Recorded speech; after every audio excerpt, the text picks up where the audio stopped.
dans la vie professionnelle, comment je vais faire pour me faire du 7h-17h, me lever tous les matins, faire des trucs de ma vie de façon constante, alors que mon trouble fait que je suis pas constante dans mon existence en fait. On considère ça comme normal de voir passer au second tour l'héritière d'un parti avec des fondateurs qui étaient des SS-Waffen ou qui torturaient des Algériens dans les années 60 quoi. Donc là j'ai des petits tweets. Et je vais réagir aux tweets. Quand j'aime bien les photos de profil. Le nombre de personnes qui font pas la différence entre des symptômes borderline et bipolaire, purée, ça aussi j'en ferai une thèse. Tout le monde n'est pas hyper informé, même moi, il y a quelques années, je savais pas du tout que ça existait, le trouble de la personnalité borderline. Et il y a pas mal de similitudes au final, donc ça se comprend de faire la confusion. Il y a une comorbidité de certains troubles mentaux, et tu peux par exemple être borderline et bipolaire en même temps, tellement les symptômes se confondent. Faut qu'on en parle du truc de la personne préférée dans le trouble borderline, je pense. C'est marrant parce que je voulais en parler sur TikTok mais je savais pas comment, donc je vais en parler maintenant à vous. Alors si vous savez pas ce que c'est un truc dans le trouble borderline où en gros, comme on a des relations genre vachement instables et des difficultés à créer du lien, etc., notre façon de créer du lien, ça va être de rechercher à être totalement fusionnel avec une personne. Moi, la façon dont je le vis, c'est que je vais être genre giga obsédée avec une personne pendant genre 3 semaines, 1 mois. Et après, au bout d'un moment, je vais me dire ah ouais non, grave cringe en fait, de ce que je constate sur internet. Ils le vivent pas vraiment comme ça, ils le vivent plus en mode ils sont complètement dépendants de cette personne-là. En soi, j'ai de la chance, tu vois, parce que c'est plus chiant pour une personne que quelqu'un soit obsédé par toi et te parle tout le temps, que ça l'est pour moi, parce que je vis pas l'abandon de cette personne-là si mal que ça, parce que j'ai un peu des piliers dans ma vie. Ouh, Isaac, mon copain, voilà. Lui, c'est ma personne préférée, genre, de tout le monde. C'est bien payé, dis donc.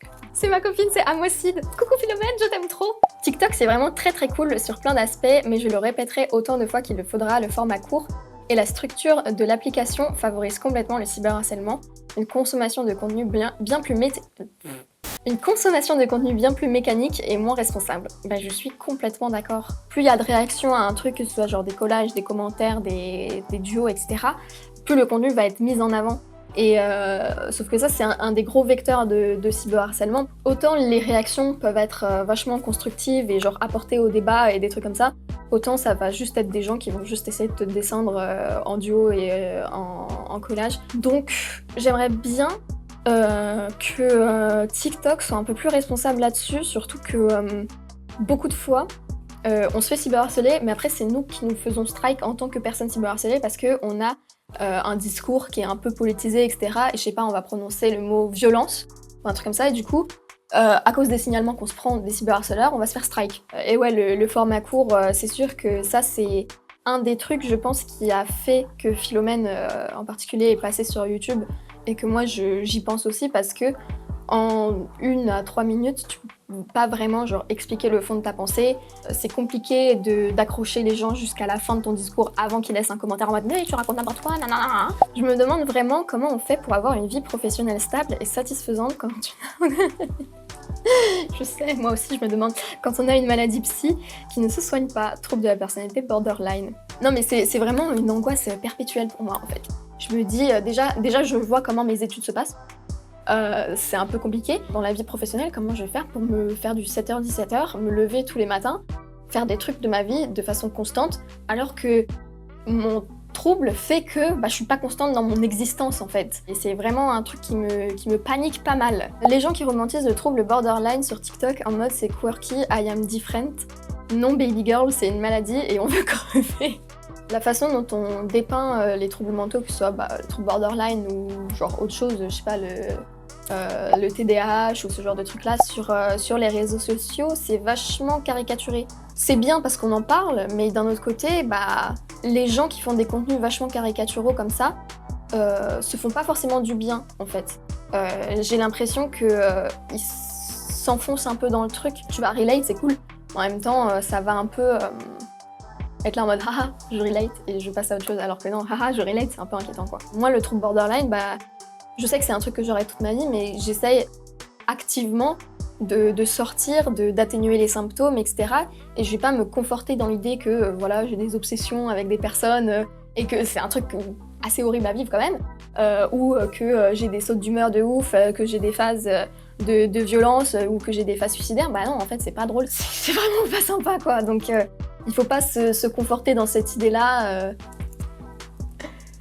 C'est compliqué avec les ongles, hein. C'est extrêmement malaisant de voir autant d'influenceurs gaming, vlog, couture, continuer la liste, faire de la propagande politique avec un candidat désigné à l'approche des élections. Il n'y a plus aucune frontière entre la sphère publique et la sphère privée chez certains. Je pense que les gens aussi sont pas complètement débiles, tu vois, et que s'ils voient leur influenceur préféré dire qu'il va voter pour telle ou telle personne, ils vont aussi regarder le programme derrière et pas juste suivre aveuglément l'opinion d'un influenceur gaming, vlog ou couture, quoi. Donc faut faire confiance à l'intelligence des électeurs et faut aussi réaliser l'urgence de la situation dans les années actuelles où il y a une montée en flèche des discours réactionnaires, fascistes, de l'extrême droite, etc. et où on considère ça comme normal de voir passer au second tour l'héritière d'un parti avec des fondateurs qui étaient des SS-Waffen ou qui torturaient des Algériens dans les années 60, quoi. En fait, quand on est dans une situation de crise politique comme ça, où il y a des gens, ils se posaient la question de si telle personne était élue, si telle personne n'était pas élue, est-ce qu'ils allaient pouvoir manger cette année, quoi. Peut-être que tu vois ça comme de la propagande, mais c'est nécessaire, en fait. Enfin, il y a des trucs, c'est juste pour de la survie, et puis c'est tout, quoi. Je pense que le curseur genre de droite, de gauche, c'est vachement décalé en fait. Genre ce qu'on considère comme neutre aujourd'hui, c'est ce qu'avant on considérait comme de droite. Et du coup, des discours sociodémocrates comme celui de Mélenchon par exemple, qui par rapport au programme de Mitterrand par exemple, est pas si révolutionnaire que ça pour l'époque, ça va être considéré comme de l'extrême gauche, du bolchevisme, nanana, nanana, horrible. Alors que non, en fait, au revoir mademoiselle.